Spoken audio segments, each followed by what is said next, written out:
As-tu déjà découvert le secret caché entre la nuit et l'aube? Sais-tu ce qu'Allah peut accorder à son serviteur dans le silence avant Fajr? Sais-tu que ce que tu demandes à Allah à cette heure peut transformer ton destin? Et si ton impossibilité devenait possible en un seul acte avant la prière? Et si ton miracle était déjà écrit, mais qu'il t'attend juste avant Fajr? Si ces questions résonnent en toi, cette vidéo est faite pour toi, alors ne quitte pas, tu pourrais y trouver ce que tu cherches depuis longtemps. Assalamu alaikum wa rahmatullahi wa barakatuh. Mes chers frères et sœurs, il existe un moment où le monde entier dort, mais où le ciel s'ouvre. Un moment où la terre est silencieuse, mais où les anges sont en mouvement. C'est l'instant qui précède la prière du Fajr. Un temps suspendu, mystérieux, chargé de secrets spirituels que peu d'âmes prennent le temps de goûter. Aujourd'hui, nous allons plonger ensemble dans ce mystère. Nous allons découvrir ce que cache ce moment et pourquoi Allah, dans sa miséricorde infinie, a placé dans cet instant une puissance qui dépasse notre imagination. Le prophète Mohammed a dit que c'est durant la dernière partie de la nuit qu'Allah descend au ciel le plus proche et dit: Qui m'invoque pour que je lui réponde? Qui me demande pour que je lui donne? Qui implore mon pardon pour que je lui pardonne? Rapporté par Al-Bukhari et Muslim. As-tu déjà ressenti ce frisson en pensant que ton Seigneur t'appelle personnellement à ce moment précis? Imagine, le roi des cieux et de la terre t'attend dans le silence de la nuit, alors que tout le monde dort. As-tu déjà pensé que peut-être la solution à ton problème, l'ouverture de ta porte fermée, le miracle que tu crois impossible, t'attend dans ces quelques minutes avant le Fajr? Et si c'était toi qui étais invité à goûter à cette lumière? Et si c'était maintenant, à travers cette vidéo, qu'Allah te rappelait que ton destin peut être transformé par une seule prosternation, une seule invocation, une seule larme déposée avant que l'aube ne se lève? Ici, sur Lumière du Dhikr, nous marchons ensemble sur ce chemin de rappel et d'élévation. Chaque vidéo est une clé, chaque mot est une invitation à revenir vers Allah. Si ton cœur aspire à cette proximité, si tu sens au fond de toi que tu ne veux pas passer à côté de cette immense miséricorde, alors abonne-toi dès maintenant à cette chaîne. Fais de Lumière du Dhikr ton refuge spirituel, ton rappel au milieu des épreuves, ta lumière dans l'obscurité. Car ce voyage ne fait que commencer, et il commence par une seule question. Es-tu prêt à te lever, à répondre à l'appel d'Allah et à voir l'impossible devenir possible? Il y a dans la nuit une profondeur que l'on ne retrouve à aucun autre instant. Quand le monde est plongé dans le silence, quand les rues sont désertes et que les cœurs sont encore alourdis par le sommeil, Allah a caché une clé précieuse. C'est la dernière partie de la nuit, juste avant que l'aube ne se lève, juste avant que la prière du Fajr n'illumine nos âmes. Le Coran nous décrit les serviteurs sincères d'Allah par ces mots. Ils dormaient peu la nuit, et aux dernières heures de la nuit, ils imploraient le pardon d'Allah. Sourate 51, versets 17 à 18. Ces versets nous révèlent un secret. Ceux qui goûtent à cette heure se rapprochent d'Allah d'une manière que le jour ne permet pas. Ce n'est pas seulement une question de prière, mais une rencontre intime, un dialogue sacré entre l'âme et son Créateur. C'est un moment où l'on se dépouille de l'agitation, où l'on quitte le bruit du monde pour se présenter nu, vulnérable, sincère devant celui qui connaît les secrets les plus enfouis de nos cœurs. À cette heure, les invocations s'élèvent comme des perles dans le silence. Les larmes deviennent un langage plus puissant que les mots. La prosternation prend une dimension que le cœur ressent même sans comprendre. Et Allah, dans sa miséricorde infinie, ouvre des portes qui paraissent impossibles à franchir durant la journée. Imagine que tes épreuves, tes peurs, tes désirs les plus enfouis soient à confier à Allah dans cet instant béni. Imagine qu'il inscrive dans ton destin des choses que ton esprit ne peut même pas concevoir, car rien n'est trop grand pour lui, rien n'est hors de sa portée. Mais alors, pose-toi cette question essentielle. Et toi, que fais-tu à ce moment? Quand le ciel appelle, es-tu encore prisonnier du sommeil ou bien te lèves-tu pour répondre à l'invitation de ton Seigneur? Quand les anges inscrivent les noms de ceux qui se tiennent debout dans l'obscurité, est-ce que ton nom est parmi eux? Car ce secret n'est pas réservé à quelques élus. Il est offert à celui qui ose se lever, à celui qui croit que la nuit cache plus de lumière que le jour. Le prophète Mohammed, lui qui était le plus aimé d'Allah, n'avait pas besoin d'en faire plus. Et pourtant, ses nuits étaient debout, Ses larmes coulaient, son cœur vibrait dans le secret de l'obscurité. Aïcha, qu'Allah l'agrée, rapporte que le prophète se levait la nuit jusqu'à ce que ses pieds enflent. Elle lui demanda: Ô messager d'Allah, pourquoi fais-tu cela alors qu'Allah t'a déjà pardonné tes fautes passées et futures? Il répondit simplement: Ne devrais-je pas être un serviteur reconnaissant? Rapporté par Al-Bukhari et Muslim. Ces paroles traversent les siècles. Si le prophète, celui dont les prières étaient déjà exaucées, passait ses nuits en prosternation, que dire de nous, pauvres âmes chargées de besoins, de faiblesses et de fautes? Les compagnons, eux aussi, ont suivi cet exemple avec ferveur. On raconte que Umar ibn al-Khattab, qu'Allah l'agrée, le puissant calife, connu pour sa rigueur et sa force, passait de longs instants en larmes durant la nuit. Lui qui gouvernait avec justice et puissance, il tremblait pourtant dans la solitude des dernières heures de la nuit. Ses sanglots étaient si intenses qu'on pouvait les entendre depuis l'extérieur de sa maison. Et pourtant, au lever du jour, il était ce roc inébranlable qui portait une communauté entière. Pourquoi ces hommes, dont la foi était déjà solide, trouvaient-ils leur force dans ce moment, avant Fajr? Parce qu'ils savaient que c'était là, dans le secret, que se scellait leur destin. C'était là que leur cœur se lavait, que leur âme se purifiait, que leur victoire future se dessinait. Et toi, mon frère, ma sœur, qu'est-ce qui t'empêche de te lever comme eux? Est-ce la fatigue? Est-ce l'oubli? Est-ce la conviction que tes invocations ne seront pas entendues? Sache qu'Allah est plus proche de toi que ta propre veine jugulaire, et que chaque larme versée avant Fajr est recueillie, chaque mot chuchoté est entendu, chaque prosternation est écrite. Alors demande-toi, si eux, malgré leur grandeur, avaient besoin de se lever la nuit, comment toi et moi pourrions-nous nous en passer? Il y a des moments où l'invocation devient plus qu'une simple parole. Avant le Fajr, quand la nuit touche à sa fin et que l'aube n'a pas encore percé le ciel, les duas montent avec une intensité différente. C'est comme si chaque mot franchissait les barrières invisibles qui, dans la journée, alourdissent ce qu'on a nos cœurs. À cette heure, l'âme est légère, le monde est silencieux, et la porte des cieux est grande ouverte. Allah nous rappelle dans le Coran: Et quand mes serviteurs t'interrogent sur moi, alors je suis tout proche. Je réponds à l'appel de celui qui m'invoque quand il m'invoque. Qu'ils répondent donc à mon appel et qu'ils croient en moi afin qu'ils soient bien guidés. Sourate 2, verset 186. Ces paroles ne sont pas une promesse lointaine, elles sont une certitude. Allah est proche, plus proche encore, dans ces instants de la nuit où tu es seul avec lui. Ton murmure devient un cri entendu dans le royaume céleste. Ton silence devient un langage que lui seul comprend. Pense-y, pourquoi tant de croyants à travers l'histoire ont trouvé leur miracle dans ces heures? Parce qu'avant Fajr, Allah ouvre un espace de miséricorde que rien ne peut fermer. L'invocation de ce moment est comme une clé forgée dans le secret. Elle ouvre des portes que tu croyais scellées, elle débloque des chemins que tu croyais inaccessibles, elle transforme des impossibilités en réalité. Tu as peut-être demandé le jour, tu as peut-être pleuré devant les hommes, tu as peut-être frappé aux portes de ce monde, mais as-tu essayé d'incliner ton front sur la terre dans le silence de la nuit? As-tu confié ton fardeau à celui qui n'a jamais déçu un cœur sincère? Chaque dua avant Fajr est une graine déposée dans la terre la plus fertile.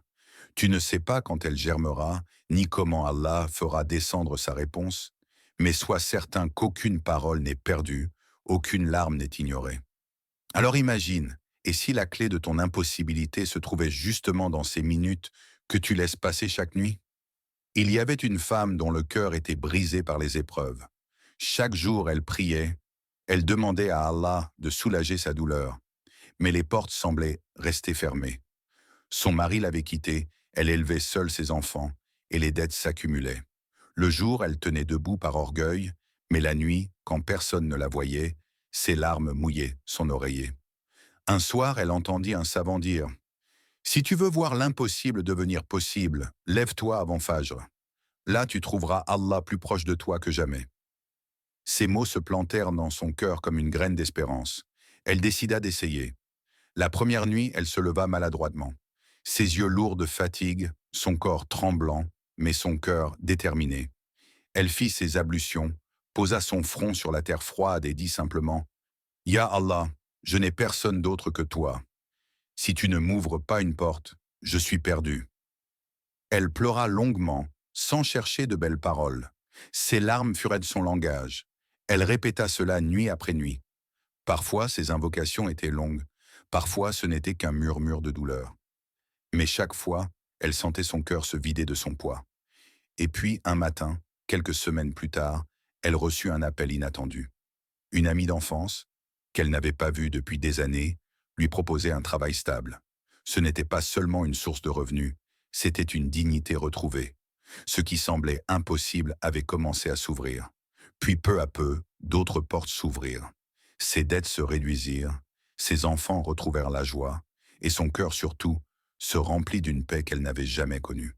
Elle comprit alors que son miracle n'avait pas été seulement le travail, mais surtout la proximité qu'elle avait goûtée avec Allah dans ses nuits. Son impossibilité s'était transformée en chemin lumineux. Et toi, qu'attends-tu pour déposer ton fardeau dans la nuit? Qu'attends-tu pour faire de tes larmes une invocation et de ton impossibilité une clé vers Allah? Et toi, si tu t'arrêtais demain avant Fajr, que demanderais-tu à Allah? Ferme les yeux un instant et imagine. Le monde est encore plongé dans l'obscurité. Tout le monde dort. Mais toi, tu te lèves, tu poses ton front sur le sol et tu parles directement au Seigneur des mondes. Quels mots sortiraient de ton cœur? Quelle douleur voudrais-tu lui confier? Quelle impossibilité voudrais-tu transformer en miracle? Car la clé n'est pas dans la longueur des prières, ni dans la beauté des mots, mais dans la sincérité. Une seule invocation, faite avec un cœur brisé et une foi ferme, peut peser plus lourd que des centaines de paroles répétées sans présence. Le prophète nous a enseigné que Allah n'accepte que ce qui vient d'un cœur sincère. C'est cette sincérité qui ouvre les cieux. Mais il y a aussi un secret dans la constance. Se lever une seule nuit est un effort, mais se lever plusieurs fois, revenir encore et encore, même si c'est difficile, même si parfois on ne trouve pas les mots, cela transforme l'âme. C'est dans cette régularité que le cœur se purifie, que la confiance en Allah se renforce et que le voile du doute disparaît peu à peu. Allah dit dans le Coran, « Ô toi qui es revêtu d'un manteau, lève-toi pour prier, toute la nuit, excepté une petite partie, la moitié ou un peu moins ou un peu plus, et récite le Coran lentement et clairement. » Sourate 73, versets 2 à 3. Ces versets ne s'adressaient pas seulement au prophète sallallahu alayhi wa sallam. Ils s'adressent à tout croyant qui veut goûter à cette proximité. Se lever la nuit, c'est répondre à un appel ancien, un appel qui traverse les siècles et qui touche encore ton cœur aujourd'hui. Alors je te repose la question, mon frère, ma sœur. Si demain tu avais ce rendez-vous intime avec Allah avant Fajr, que demanderais-tu vraiment? Serait-ce la paix intérieure, le pardon de tes fautes, la guérison d'un proche, la délivrance d'un poids que tu n'arrives plus à porter seul? C'est dans ta sincérité et ta persévérance que se cache la réponse. Car Allah n'abandonne jamais celui qui revient à lui, encore et encore, même avec des mots brisés. Il y a une paix qui ne ressemble à aucune autre. Ce n'est pas la tranquillité que le monde offre, ni le soulagement temporaire que l'on croit trouver dans les biens ou les distractions. Non, cette paix descend dans le cœur lorsque tu te tiens debout dans le silence, avant Fajr, quand le monde dort et que ton âme se tourne entièrement vers Allah. Le Coran nous dit « Ceux qui ont cru et dont les cœurs trouvent dans la sérénité dans le rappel d'Allah. N'est-ce pas dans le rappel d'Allah que les cœurs trouvent la paix ?»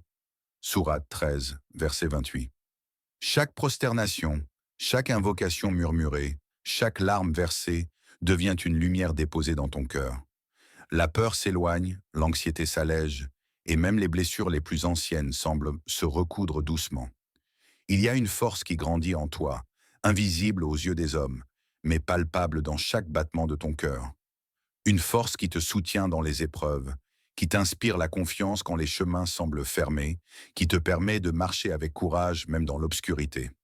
Cette transformation ne se voit pas toujours immédiatement. Parfois, tu remarques juste un souffle de calme, quand tout autour de toi semble chaotique. Parfois, c'est un sourire intérieur qui s'éveille alors que personne ne t'observe. Mais cette paix est réelle, et elle vient de la proximité que tu as cultivée avec ton Seigneur dans ces instants bénis. Veux-tu goûter à cette paix que rien ne peut briser? Veux-tu ressentir cette confiance silencieuse qui te dit que quoi qu'il arrive, Allah est là, et que son plan pour toi est parfait, tout commence par ce moment avant Fajr, lorsque ton âme se détache du tumulte du monde et s'élève vers la lumière de son rappel. Chaque effort pour se lever dans la nuit est un investissement dans ton cœur. Chaque invocation sincère est une pierre posée sur le chemin de la sérénité. Et chaque fois que tu choisis la constance, que tu choisis la foi, que tu choisis de parler à Allah quand personne ne t'écoute, tu bâtis un sanctuaire intérieur où aucun vent, aucune tempête, aucune épreuve ne pourra jamais pénétrer. Ce que le monde ne peut offrir, Allah le dépose dans le cœur de ceux qui cherchent son souvenir dans ces moments silencieux avant l'aube. Il y a des moments dans la vie où tout semble fermé. Les portes restent obstinément fermées, les chemins paraissent bloqués et l'esprit est envahi par le doute. Pourtant, devant Allah, rien n'est trop grand, rien n'est hors de portée. Ce qui est impossible pour l'homme devient possible pour celui qui détient la clé de toute chose. Le Coran nous rappelle cette vérité, et quiconque craint Allah, il lui donnera une issue favorable et lui accordera des moyens insoupçonnés. Sourate 65, versets 2 à 3. Cette promesse n'est pas théorique. Elle a été vécue par d'innombrables serviteurs à travers les siècles et jusqu'à aujourd'hui.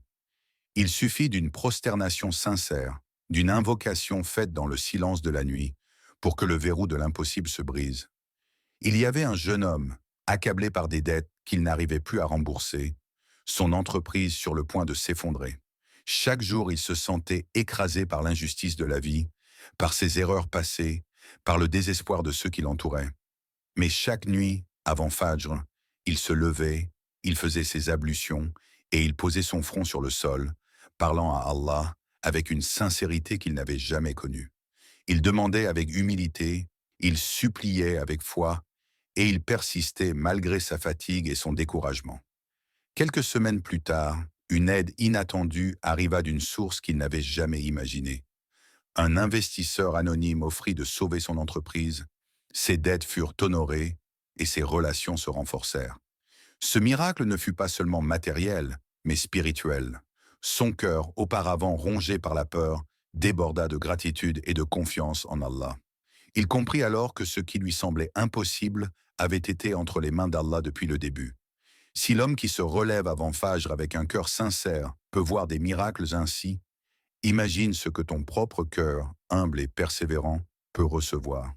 L'impossible n'existe que pour ceux qui ne connaissent pas la puissance de la nuit, pour ceux qui ignorent le secret de ces instants silencieux où la miséricorde descend.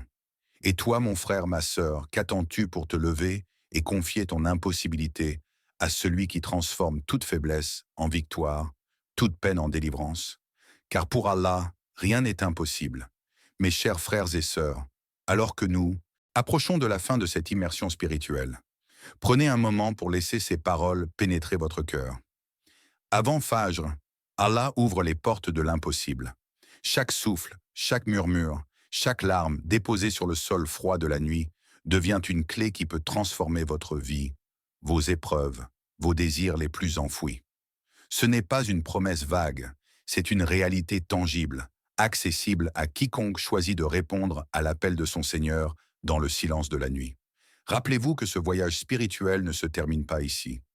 Il continue dans vos maisons, dans vos cœurs, dans chaque moment où vous choisirez de revenir à Allah avec sincérité. La puissance de ces instants avant Fajr ne réside pas seulement dans les miracles visibles, mais dans la transformation intérieure, la sérénité qui s'installe, la confiance qui grandit, la force silencieuse qui vous soutient face à toute adversité. Merci à chacun d'entre vous d'avoir suivi cette vidéo jusqu'à la fin. Merci d'avoir pris le temps de vous immerger dans ces secrets spirituels, de laisser votre cœur s'ouvrir à la lumière et de marcher avec nous sur ce chemin de proximité avec Allah. Votre présence ici, votre écoute attentive, est déjà un pas vers la transformation que vous cherchez. Si cette lumière a touché votre cœur, si vous sentez cette étincelle de guidance et de paix intérieure, abonnez-vous à Lumière du Dhikr. Faites de cette chaîne votre refuge spirituel, votre rappel constant, votre source d'inspiration pour élever votre âme chaque jour. Car ici, chaque mot, chaque dhikr, chaque méditation est conçue pour vous rapprocher d'Allah, pour illuminer vos ténèbres, pour renforcer votre foi et votre espérance. N'oubliez jamais, La nuit a un secret, et ce secret est accessible à vous, à tous ceux qui choisissent de répondre à l'appel. Levez-vous, persévérez, confiez vos impossibilités à celui qui détient toutes les clés, et observez comment sa miséricorde transforme votre vie. Wassalamu alaikum wa rahmatullahi wa barakatuh.